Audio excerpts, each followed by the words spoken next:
Hello everyone. So today we are up to the last part of our lifelines of national economy as well as the last part of our geography. Okay. So beta particularly in this video we are going to talk about the remaining mode of transport and the remaining lifelines of national economy. तो जब हम लोगों ने lesson start किया तो मैंने आपको तब भी बताया था कि लाइफलाइंस ऑफ नेशनल इकोनॉमी के अंदर we are going to talk about transport and communication. तो ट्रांसपोर्ट में हम लोग लाइक लैंड एंड वाटर तो पढ़ चुके थे. अब लास्ट रिमेनिंग हमारा कौन सा था? Air transport and remaining was communication. वो हम इस पर्टिकुलर वीडियो के अंदर कंप्लीट कर लेंगे. Okay. So when we are talking about बेटा एयर ट्रांसपोर्ट, तो आपको बहुत अच्छे से पता है कि एयर ट्रांसपोर्ट जो है वो वर्ल्ड का सबसे फास्टेस्ट मीन्स ऑफ ट्रांसपोर्ट है. ठीक है. अगर हमें कहीं पे जाना है लाइक सबसे फटाफट अगर आपको कभी पहुंचना है, वाटरवेज जो है वो भी बहुत ज़्यादा टाइम लेता है और कुछ ऐसे तो एरियाज़ होते हैं जहाँ पे हम लैंड के थ्रू जा भी नहीं सकते हैं.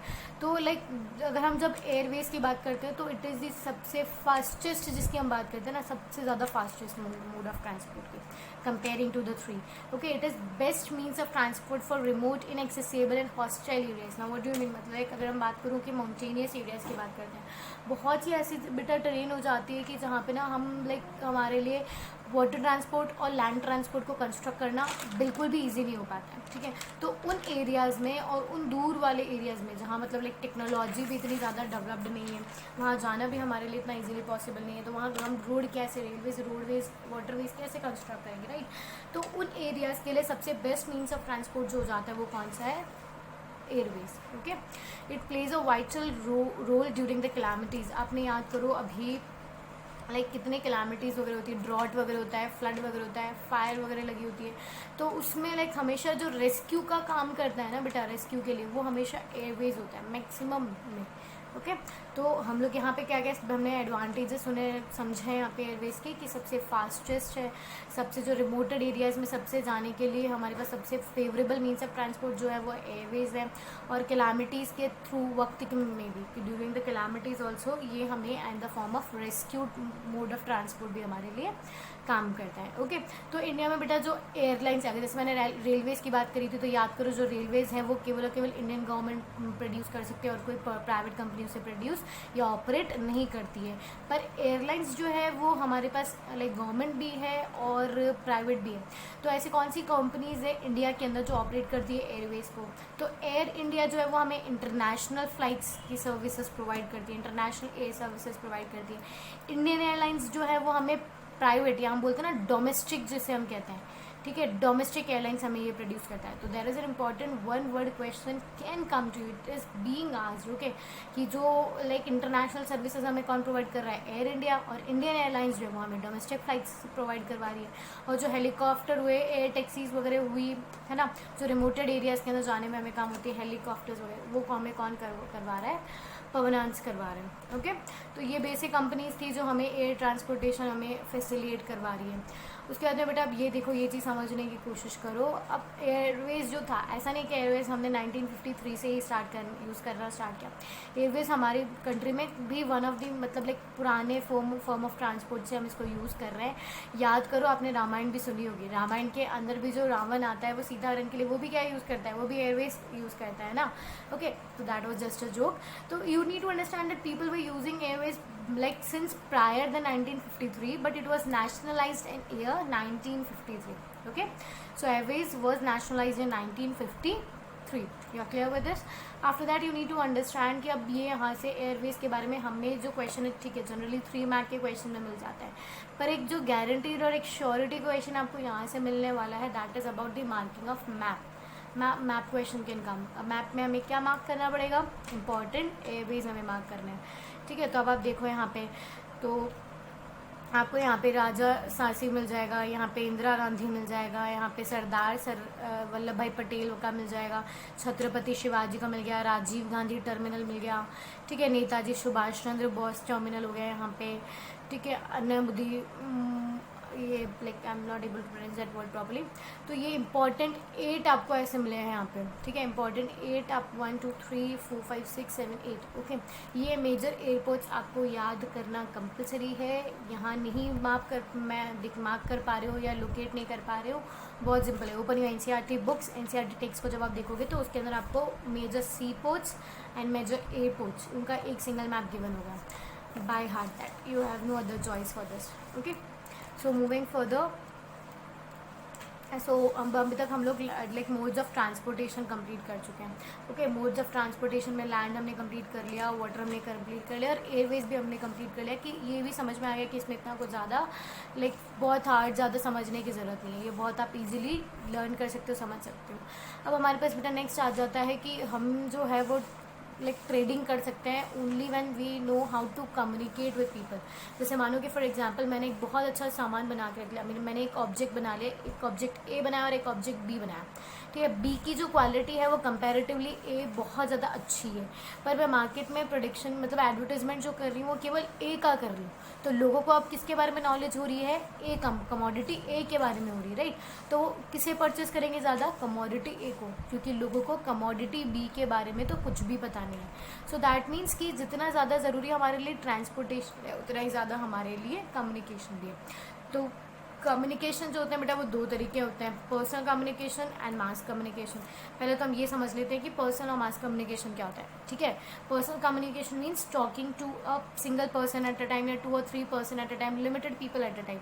मास कम्युनिकेशन ये होता है जहाँ हम लार्ज प्लेटफॉर्म पे बात करते हैं और लार्ज नंबर ऑफ पीपल से डील करते हैं। So for example now tell me one important thing, आप मुझे इसका आंसर अपने कॉमेंट सेक्शन में देना कि like I am talking, like I M communicating right now, so what mode it is, a personal communication और अ मास कम्युनिकेशन। ये remember करो इन दोनों पॉइंट को समझने के लिए कि here I am talking, if I am talking to a single person और 2 people at a time then it is a personal communication, but if I am talking to a large number of people using a large platform then it will be known as mass communication. So what am I doing? I am using a personal communication or am I using a mass communication? So that answers I need in the comment section. Okay, so when we are talking about personal communication बेटा, Indian postal network, postal अपने post card, अब communication के लिए भी हम बहुत क्या use करते हैं, पोस्ट कार्ड्स जो बहुत पुराने टाइम पे हमारे यहाँ पे यूज़ होते जा रहे हैं। तो इंडिया जो है वो लार्जेस्ट है, मतलब लाइक पोस्टल नेटवर्क के मामले में इंडिया जो है वो सबसे बड़ा है, लीडिंग है इसमें। हम लोग नियरली 1.5 लाख पोस्ट ऑफिसेज हैं हमारे यहाँ पे, और ये 2 तरह के मेल्स कैरी करते हैं, first class mail and second class mail. अब फर्स्ट क्लास और सेकंड क्लास को समझने की कोशिश करो। फर्स्ट क्लास मेल्स जो होते हैं वो एयरवेज के थ्रू ट्रैवल करते हैं और सेकंड क्लास मेल्स जो होते हैं वो वाटरवेज और लैंड के थ्रू ट्रैवल करते हैं, ओके। तो फर्स्ट क्लास मेल्स का आपको समझ में आ रहा है, it is air lifted between stations, mail covering both land and connected by mails covering both land and are connected by air. मतलब यहाँ पे आप ये समझोगे कि एक जगह से दूसरी जगह जो यहाँ पे जो मेल पहुँचाया जाता है वो किसके थ्रू होता है, एयरवेज के through, that is first class. अब जैसे नॉर्मल इसको समझने की कोशिश करो, ज़्यादा पैनिक मत करो। मानो कि आपने किसी फॉरेन सोशल साइट से आपने कुछ ऑर्डर किया है अपने लिए, ठीक है। तो अब वो क्या कर रहे हैं, आपको एयरवेज के थ्रू आपका पोस्ट आपको रिटर्न कर रहे हैं, मतलब आपका पार्सल आपको भेज रहे हैं, तो वो क्या हो जाएगा, फर्स्ट क्लास में एयरवेज के थ्रू। अगर वही चीज़ अगर हम लोगों ने किसी लोकल मार्केट से खरीदा होता, अगर वो पोस्ट आ रहा होता तो वो जनरली कहाँ से आता है, या तो वाटरवेज से या लैंड से, ठीक है। तो वो जो होता है लैंड और वाटर का जहाँ मीन्स यूज़ होता है वो क्या हो जाता है हमारा सेकेंड क्लास में। ये आपको केवल समझने की ज़रूरत है, ये आपके कभी भी एनसीईआरटी क्वेश्चन में नहीं, सीबीएसई एग्जामिनेशन से कभी नहीं पूछा जाएगा, ठीक है। तो अब पोस्टल सर्विसेज हमने समझ लिया, फिर उसके बाद में टेलीकॉम नेटवर्क देखो, तो भाई largest telecom network in Asia में भी सबसे ज़्यादा किसका है, इंडिया का ही है। केवल एशिया की बात कर रही हूँ मैं, वर्ल्ड की बात नहीं कर रही हूँ। तो अगर मोबाइल फ़ोन्स की भी बात करें हम लोग, तो हमारे पास सबसे बड़ा टेलीकॉम नेटवर्क है एशिया के अंदर। लगभग कितने टेलीफोन एक्सचेंजेस है हमारे पास, 3200 टेलीफोन एक्सचेंजेस हैं। Beside urban places covers 2/3 of the villages, मतलब बिसाइड अर्बन प्लेसेस, ठीक है। अर्बन प्लेसेस के अलावा भी हमने कितना विलेज कवर किया हुआ है, 2/3 ऑफ द विलेजेस जो है उनके पास भी आज टेलीकॉम सर्विस जो है वो अवेलेबल हो चुकी है, okay. So private companies have also entered resulting in availability of better facilities. आज आपको पता है हम लोग सब टेलीकॉम्स यूज़ कर रहे हैं, मोबाइल फ़ोन्स यूज़ कर रहे हैं, उसके बाद आप लोग जो सब फ़ोन बहुत कम लोग होंगे अभी, आप लोग जितना भी अभी यहाँ पे लोग जो वीडियो देख रहे हो कि वो इसे BSNL या MTNL वगैरह इन नेटवर्क्स पे दिख रहा होगा, बहुत कम लोग होंगे। ओके, तो गवर्नमेंट एडेड तो कम हो चुके हैं इस सेक्टर के अंदर, टेलीकॉम सेक्टर के अंदर मेजर जो है वो प्राइवेट कंपनीज एंटर हो चुकी हैं। तो प्राइवेट कंपनीज़ की वजह से क्या होता है बेटा, प्राइवेट कंपनीज हमेशा ध्यान रखना कि प्राइवेट कंपनी जिस भी सेक्टर में आती है ना, वहाँ कॉम्पिटिशन इंक्रीज़ होता है, इसी वजह से वहाँ की जो क्वालिटी होती है फैसिलिटीज़ की वो भी हमेशा इंक्रीज़ कर जाती है। ओके, तो ये इतना ज़्यादा डीप समझने की ज़रूरत नहीं है, बहुत बेसिकली इसको समझे कि कम्युनिकेशन क्या था। तो मास कम्युनिकेशन और पर्सनल कम्युनिकेशन हम समझ चुके थे। पर्सनल कम्युनिकेशन दो टाइप के होते हैं, पोस्टल एंड टेलीग्राम, या टेलीग्राम नहीं बोल के हम लोग उसको टेलीकॉम बोलेंगे तो आप ज़्यादा समझ पाओगे। ठीक है, तो ये अब दोनों चीज़ें हम समझ चुके हैं।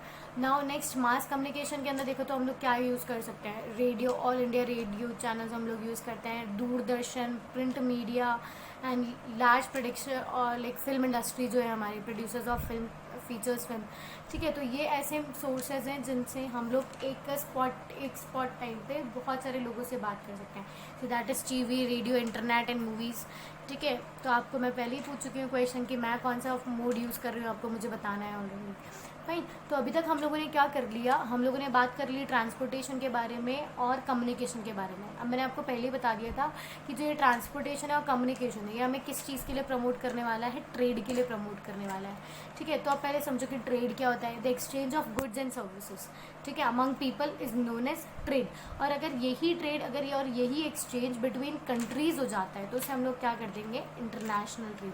अब मैंने आपको बताया था with coming of transportation facility, with coming of communication facility, हमने क्या करना स्टार्ट किया है ना, हमने हमारे प्रोड्यूस को एक एरिया में ना बेच करके उसे थ्रू आउट द ग्लोब उसे आज हम सेल करने की कोशिश करते हैं। ओके, तो इसका ये क्या रेफरेंस हो जाता है, इसका मतलब सिंपल सा कि जब हम लोग एक्सचेंज करते हैं गुड्स और सर्विसेज को within the countries, then it is known as international trade.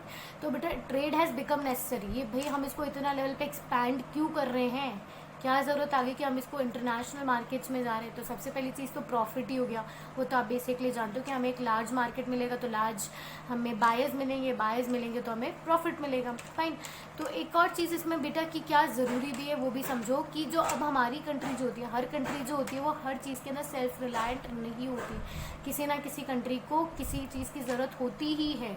ठीक है, किसी ना किसी चीज़ में वो डेफिशिएंट होती ही, तो उस डेफिशिएंसी को पूरा करने के लिए हमें क्या करना पड़ता है ना कि दूसरी कंट्री से डील करना पड़ता है। जिनके पास एक्सेस होता है हम उनसे सामान मंगवा लेते हैं। जैसे अगर हम बात करूं कि मैं क्रूड ऑयल वगैरह की बात करूं, पेट्रोलियम वगैरह की बात करूं, तो ये कहाँ है, अरब कंट्रीज़ में आपको बहुत मिलेगी, है ना। तो वहाँ से हम लोग क्या करते हैं, उसे इम्पोर्ट करवा लेते हैं, और उन्हें वहाँ पे there is a lack of water, there is a lack of food grains, तो वो लोग क्या करते हैं हमारी कंट्रीज से वहाँ पे इम्पोर्ट करवा लेते हैं। इन टर्म्स ऑफ कैलामिटीज़, अगर मानो कि किसी कंट्री के अंदर ड्रॉट आ जाता है या किसी कंट्री के अंदर एकदम बीमारी की वजह से सब कुछ ख़त्म हो जाता है, वहाँ पे कोई फूड ग्रेन्स वगैरह अवेलेबल नहीं, तो उस टर्म्स में भी वो लोग क्या करते हैं, दूसरी कंट्री से जिनके पास सरप्लस ऑफ फूड प्रोडक्शन होता है वहाँ वो लोग डील कर लेते हैं।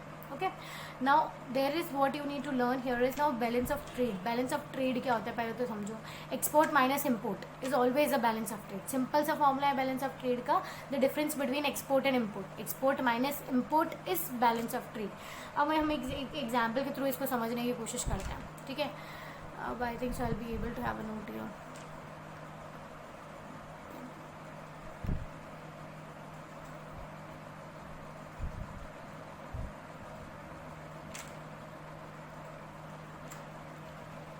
Will try to get here me. मानो कि फॉर एग्जांपल मैंने ना लाइक 100 रुपीज़ का कोई सामान बनाया है। ठीक है, 100 रुपीज़ का कोई सामान बनाया है। ओके, चलो एक और इसको समझने की कोशिश करते हैं। बैलेंस ऑफ ट्रेड को हम कैसे समझेंगे, इसको प्रॉफिट और लॉस से समझने की कोशिश करो। मैंने किसी और शॉप से मैं 100 रुपीज़ का सामान लेकर के आई, ये देखो इन हो रहा है, ठीक है ना, और मेरे पास कुछ सामान था, मैंने उसे किसी और शॉप पे बेच दिया 150 रुपीज़ में। ठीक है, मैं सामान लेकर के आई 100 रुपीज़ में और मैंने बेच दिया उसे 150 रुपीज़ में। तो ये डिफरेंस था वो मेरा कैसा था, +50 का। ठीक है, अब ये जो डिफरेंस आया मेरा वो क्या था, +50 का, है ना। तो जब हम किसी भी सामान को बेटा दूसरी कंट्री में एक्सपोर्ट कर रहे हैं, ठीक है। तो एक्सपोर्ट्स अगर हमेशा हमारे लार्जर हुए एज कम्पेयर टू इम्पोर्ट्स, क्योंकि एक्सपोर्ट से तो हमें क्या होगा प्रॉफिट, और इम्पोर्ट से हमारी करेंसी क्या होगी दूसरी कंट्री में जाएगी, तो उससे हमें क्या होगा लॉस। तो अगर एक्सपोर्ट्स हमेशा ज़्यादा है, एक्स्ट्रा है, सरप्लस है एक्सपोर्ट्स, तो वो क्या होगा हमारा फेवरेबल बैलेंस ऑफ ट्रेड, इसमें हमेशा हमें क्या मिलने वाला है प्रॉफिट। अब अनफेवरेबल की सिचुएशन समझो इसी एग्जाम्पल से कि मैं किसी कंट्री से सामान लेकर के आई 150 रुपीज़ का, ठीक है, और मैंने अपनी कंट्री से सामान भेजा 100 रुपीज़ का, तो डिफरेंस कितना हुआ 50 रुपीज़। तो 50 रुपीज़ कहाँ से निकला, मेरी सेविंग से या लोन से, इन्हीं चीज़ों से निकलेगा, राइट। तो ये चीज़ हो जाती है बेटा। अब ये चीज़ मैं आपको समझाना चाह रही हूँ, ठीक है, ये चीज़ मैं आपको समझाना चाह रही थी। यहाँ पे हमारे पास क्या आया रिजल्ट, -50 आया, ठीक है। तो आप बहुत अच्छे से समझ चुके हो कि जब हमारे इंपोर्ट्स ज़्यादा हो जाएंगे तो हम लॉस सफ़र करेंगे, और जब हमारे एक्सपोर्ट्स ज़्यादा हो जाएंगे तो हम लोगों को प्रॉफिट होने वाला है। सो फेवरेबल कब बोलेंगे, जब हमें प्रॉफिट होगा, और अनफेवरेबल हम कब बोलेंगे, जब हमें लॉस होगा। So India has emerged now, this is again important that you need to something learn, okay, for NTSE point of view, कि जो इंडिया है that has emerged as an software giant at the international level. मतलब अगर हम international market की बात करें, वहाँ पे अगर जो सॉफ्टवेयर बेचने वाली जितनी भी कंट्रीज़ खड़ी है, उसमें से जो इंडिया है वो काफ़ी बड़ी, मतलब इंडिया का मार्केट जो है, या इंडिया जो है वो काफ़ी लार्ज अमाउंट में लाइक इन सॉफ्टवेयर्स को बेच रही है, okay. So India is emerged as a software giant at the international level, और इसकी वजह से हमें क्या मिलता है, हम अगर किसी भी सामान को बेचेंगे तो मैंने आपको बोला ना कि हमें क्या मिलने वाला है, उसके बदले में उस कंट्री की करेंसी मिलने वाली है। तो उस करेंसी को तो हम क्या बोलते हैं, फॉरेन एक्सचेंज। तो उस कंट्री का फॉरेन एक्सचेंज मिलेगा, और फॉरेन एक्सचेंज होना मतलब प्रॉफिट होना है, ठीक है। फॉरेन एक्सचेंज एक्सीड होना मतलब क्या होता है, प्रॉफिट होना, ठीक है। तो IT सेक्टर एक कैसे इंपॉर्टेंट है, यहाँ पे आपको मैंने एक बहुत सिंपल सी चीज़ आपको यहाँ पे समझनी है कि फॉरेन एक्सचेंज में हमें सबसे ज़्यादा जो सेक्टर हमारे लिए बहुत ज़्यादा इंपॉर्टेंट है, जिससे हमें सबसे ज़्यादा फॉरेन एक्सचेंज मिलती है, तो वो कौन सा सेक्टर है, IT सेक्टर। बस आपको यहाँ से ये समझना है, ओके। ये सारी चीज़ आप समझ गए हो। So coming to next, what we have is tourism as trade. बेटा आज के टाइम पे आपको भी पता है टूरिज्म कितना सेक्टर, टूरिज्म वाला सेक्टर जो वो कितना ज़्यादा ज़रूरी हो गया है, ठीक है। आपने TV वगैरह में कभी भी एडवर्टाइजमेंट्स भी देखे होंगे कि जो ये हमारे इंडिया की स्टेट गवर्नमेंट्स है, ये काफ़ी ऐसे एडवर्टाइजमेंट्स देती है। राजस्थान वगैरह के लिए भी आपने देखा होगा, पधारो हमारे देश वगैरह करके ये एडवर्टाइजमेंट देती है। तो ये टूरिज्म का मतलब क्या होता है, ये तो आप जानते हो, मतलब जो लोग हैं वो एक जगह से दूसरी जगह पर ट्रैवल करते हैं जस्ट फॉर रिक्रिएशनल एक्टिविटीज़ ना, केवल फन के लिए, केवल उनके एंटरटेनमेंट के लिए, ओके। ये टूरिज्म होता है। इंडिया में टूरिज्म बहुत सारे रीजंस के लिए आते हैं, लाइक फॉर मेडिकल भी आता है, फॉर ट्रैवल के लिए भी आते हैं। तो टूरिज्म आप ये समझते हो कि यहाँ पे हमारे यहाँ पे फॉरेन पीपल आ रहे हैं, फॉरेन टूरिस्ट आ रहे हैं। तो अब इसको पहले यहाँ से समझने की कोशिश करो कि टूरिज्म है क्या चीज़। ये एक ऐसा सेक्टर है बेटा जो हमारे यहाँ पे मतलब इसकी वजह से बहुत ज़्यादा एम्प्लॉयमेंट और इकोनॉमिकल एक्टिविटीज़ जनरेट हो रही है। अब इसको कैसे समझने की कोशिश करोगे, आपने इंडिया में कुछ ऐसे सेंटर्स सुने होंगे, जैसे फॉर एग्जांपल आगरा, पुष्कर, ये ऐसे सेंटर्स हैं जहाँ पर बहुत ज़्यादा फॉरेन पीपल आते हैं, ठीक है। और इसीलिए अब आपने कभी भी जनरली नोटिस किया होगा कि इन एरियाज़ के अंदर हम कोई भी ऑब्जेक्ट जब खरीदते हैं तो उनकी प्राइस हमेशा हाई होती है, okay. Like people want to get a good profit from the foreign. तो ये जो फॉरेन है इससे हमारा एम्प्लॉयमेंट भी जनरेट हो रहा है फॉरेन टूरिज्म की वजह से, और हमारी इकोनॉमिकल एक्टिविटीज़ है जो भी बहुत ज़्यादा इंक्रीज़ हो रही है, इम्प्रूव हो रही है। तो फॉरेन टूरिस्ट का मैं अगर बात करूँ तो इसमें अब इस सेक्टर में हम लोग इस सेक्टर के बारे में क्यों पढ़ रहे हैं बेटा, एक साल के अंदर देखो, जहाँ 2010 के अंदर मानो कि अगर 10 पीपल आए, तो वहीं पे 2019 के अंदर कितने पीपल आए, 14 to 15 पीपल आए। So there is always an getting an increase in the number of tourism coming in to India, okay. तो जितना मैं पहले ही समझा चुकी हूँ कि जितना ज़्यादा टूरिज्म आएगा उतनी ज़्यादा हमारी इकोनॉमी ग्रो करेगी, उतनी ज़्यादा हमें फॉरेन एक्सचेंज मिलेगा। तो foreign tourism arrival has increase by 11.8%, ठीक है, इन 2009। और इसका कॉन्ट्रीब्यूशन कितना आया, लगभग 64,889 करोड़, ठीक है। It is just not 64,000, it is 64,889 crore with it. इतना फॉरेन एक्सचेंज हमारी कंट्री में किसकी वजह से आया है, टूरिज्म। तो that means tourism is an important sector of economy for the GDP growth, right. तो इसकी वजह से हमारे और भी चीज़ें इंप्रूव होती हैं, हमारी ऑफकोर्स GDP, हमारी इकोनॉमी तो ग्रोथ होती है, इसके साथ में हमारी नेशनल इंटीग्रेशन, कल्चर, हेरिटेज, ये भी सारी चीज़ें ऐसी हैं जो बहुत ज़्यादा इम्प्रूव होती है टूरिज्म के साथ में। ओके, तो बेटा as commonly we have seen up to word is, देख हम लोगों ने तीनों मोड्स ऑफ ट्रांसपोर्टेशन पढ़े हैं, फिर हमने कम्युनिकेशन पढ़ा है, फिर हम लोगों ने टूरिज्म सेक्टर पे आए थे कि लाइफ लाइन्स ऑफ इकोनॉमी के अंदर जो अभी ग्रोइंग सेक्टर जो हम देख रहे हैं कि वो टूरिज्म है। टूरिज्म, हम जितना ज़्यादा टूरिज्म को इफेक्टिव बनाएंगे, जितना ज़्यादा हम उन लोगों को आने वाले लोगों को हम जितना फैसिलिटेट करेंगे, ठीक है, वो क्या करेंगे, आज आपकी शॉप पे कस्टमर आता है, अगर वो आपसे बहुत सेटिस्फाइड होता है तो नेक्स्ट टाइम जेन्युइन चीज़ें, अगर आप उसको अच्छा प्रॉफिट वगैरह देते हो, उसके साथ अच्छा बिहेव करते हो, तो नेक्स्ट टाइम जेन्युइनली कि वो आपकी की शॉप से आकर के ऑब्जेक्ट परचेज करेगा। तो उसी तरीके से बेटा टूरिज्म के अंदर अगर मानो कि जो टूरिस्ट मेडिकल पर्पज़ से आया है या पिलग्रिम पर्पज़ से आया है, अगर उसे यहाँ पर बहुत अच्छा ट्रीटमेंट मिलता है, बहुत अच्छी सेफ्टी मिलती है, रिस्पेक्ट मिलता है, तो वो फर्दर क्या करेगा, वापस से अपनी कंट्री, वापस इंडिया में आने का, वापस से लाइक उसको अगर सेकेंड अपॉर्चुनिटी अगर उसके पास है तो वापस इंडिया में आने की कोशिश करेगा, राइट। तो इसकी वजह से हमने देखा कि जो ये लोगों का मूवमेंट हो रहा है हमारी कंट्री में टूरिज्म के फॉर्म में, उसकी वजह से हमें काफ़ी ज़्यादा पैसा मिल रहा है, काफ़ी ज़्यादा फॉरेन एक्सचेंज मिल रहा है, that is like help for our economy to grow. तो दैट इज़ वाई ये हमारे लिए क्या बन गया, one of the life line means of economical growth.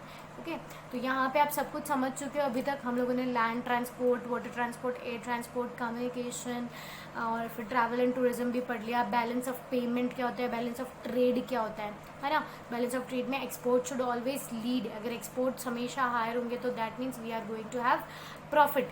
सो अगर आपसे बैलेंस ऑफ ट्रेड की अगर मैं डेफिनेशन पूछूँ तो भी आपको बताया that the exports minus imports. ये आपसे बहुत सी बार 1 वर्ड के क्वेश्चन में, 3 मार्क के 1 वर्ड के क्वेश्चन में नहीं, 1 मार्क के क्वेश्चन में या 3 मार्क के क्वेश्चन में आपसे पूछा जा सकता है। Okay, so pay attention to these all things and geography is over. From the next class we are going to start history. So if still you are having any doubt regarding any of the object in geography, you can write in the comment section. I'll definitely provide you the help. Okay, thank you.